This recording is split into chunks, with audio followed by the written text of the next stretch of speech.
চলো দেখে নেবো আজকে তোমার পার্টনারের হিডেন ফিলিংস কি রয়েছে তোমাকে নিয়ে, তার হিডেন ফিলিংস তোমাকে নিয়ে কি রয়েছে। ওকে, ব্রোকেন ফিল করছে, ফরগিভনেসের এনার্জিতে আসছে, মানে সরি ফিল করছে, বুঝেছো? আজকে তোমার সাথে যে অন্যায়টা করেছে না, সেটার জন্য সরি ফিল করছে। তোমার সাথে ফ্যামিলি চাইছে, তোমার সাথে এবার লাইফে এগোতে চাইছে, সাথে কাটানো মুহূর্তকে মিস করছে। প্রতিটা মুহূর্তে তার মাথায় শুধু তুমিই আছো, ঠিক আছে? ওকে, থিঙ্কিং, সারাক্ষণ তোমার কথা ভেবে যাচ্ছে।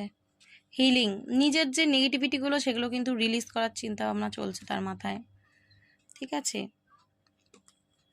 ওকে, ওয়ান ডে, সো ও ফিল করছে একদিন সব কিছু ঠিক করে নিতে পারবে তোমার সাথে। এই যে সম্পর্কটা যে মানে এসে গেছে, ঠিক আছে, এই যে তো কনফ্লিক্ট হয়েছে সম্পর্কটা, এটা কিন্তু ঠিক করে নিতে পারবে, কারণ ও তোমার সাথে সোল কানেকশন ফিল করছে। ওকে, সো তোমার পার্টনারের এনার্জি কিন্তু আজকে এইটাই। Thank you so much.